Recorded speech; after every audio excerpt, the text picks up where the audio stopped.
Wearing a wetsuit in a triathlon can significantly aid your swimming. It helps to keep your body warm, it also helps to make you more buoyant in the water, and even act as protection against other swimmers and their flailing arms. Oh, come on, Mark. Surely a wetsuit is a wetsuit, right? Well, you'll be surprised, Mark, because there are some big differences between the wetsuit that you're wearing and the wetsuit that I'm wearing.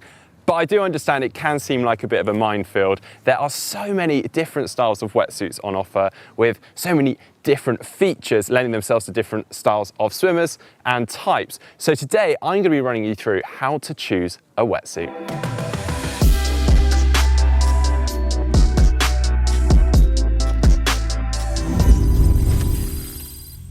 Well, the first triathlon-specific wetsuit was developed in the late 1980s by a chap called Dan Empfield. He was an Ironman athlete, and he basically set about to try and create a wetsuit that made him faster through the water and also through transition. Now, 40 years on, and technology and innovation have pushed this even further. And now we've got countless wetsuits to choose from. Now, jokes aside about wearing my surfing wetsuit for swimming, but actually, this is a question that I see and hear time and time again. And in short, yes, you can swim in one of these, but it is worth noting that they do generally use a slightly thicker neoprene for insulation, and also a slightly tougher and less flexible neoprene for its wear and tear.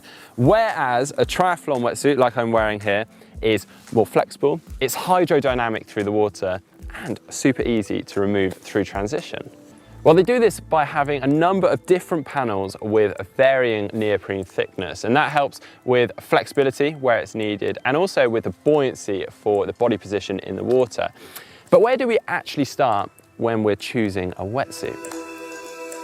Well, before we even start picking up any wetsuits, it's important that we figure out what kind of swimmer we are.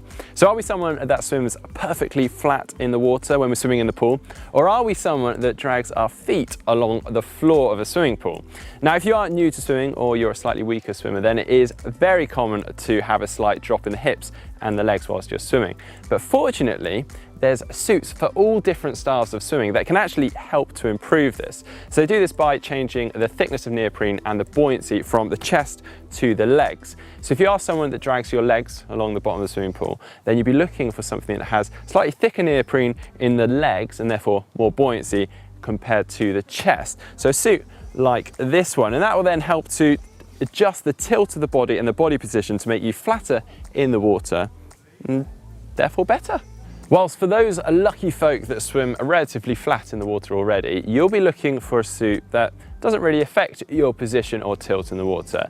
You'll be looking for a suit that has a relatively similar neoprene thickness between the chest and the legs, so you'll remain nice and flat. So a suit like I'm wearing here, or this one here. Now, fortunately, most brands cater for all different styles of swimming and all different positions of swimming, and they'll normally explain this for each of the suits. Some use a series of numbers like 3-5 or 4-4. And what these numbers mean is the first number is the thickness of neoprene in the chest, whilst the second number is the thickness of neoprene in the legs. So a 3-5, for instance, will mean 3 mil neoprene in the chest and then 5 mil in the legs. So more buoyancy in the legs, that's going to help someone that already drags their legs along the bottom of a swimming pool.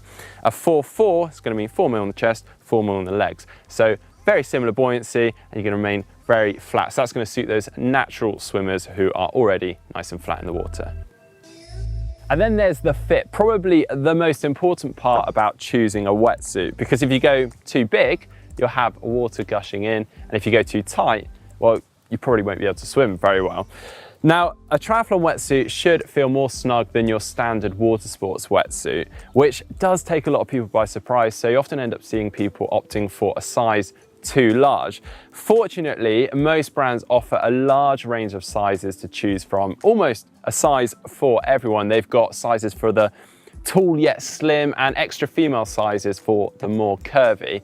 So you just refer to the brand's size charts using your height and weight. And if you do find that your height and weight don't sit within a certain size category, then normally recommend going by your weight or of course you can contact the brand for their advice. Now on paper, I'm actually too tall for the suit that I'm wearing here and this suit here, but by going by my weight, I've managed to get a perfect fit. It just means that the ankle and wrist openings sit a little bit higher than usual. It takes me a little bit longer to put on, but once it's actually on, it feels great. So a few brands offer this style of wetsuit, which basically has a thermal liner, which doesn't absorb water, so it maintains its loft, which maximizes that insulating effect. It's not a brand new technology. We've actually seen it for years in surfing and water sports wetsuits, but over the last few years, they've started to trickle that technology into swimming and triathlon specific wetsuits. Additionally, whilst modern wetsuits are super flexible, some people just don't get on with them. They don't like having neoprene on their arms and they find them restrictive. Now, I'd normally put this down to an incorrect size or not having the suit put on properly. But if you've tried everything, there are also sleeveless options that a number of brands also do. Aside from budget, it may also come down to the importance of that wetsuit for you. Are you just starting out in triathlon, or are you needing a wetsuit for your training swims? In which case, you may well just want a cheaper, more entry-level wetsuit.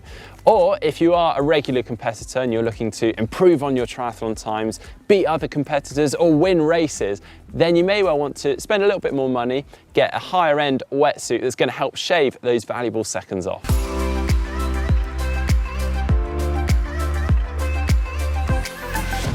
Finally, I suggest trying on a wetsuit before you buy it, and if you can, jump in the water and try it out for real. Though I do understand not everyone can do that, so worst case, just spin your arms around to test out the flexibility of that suit.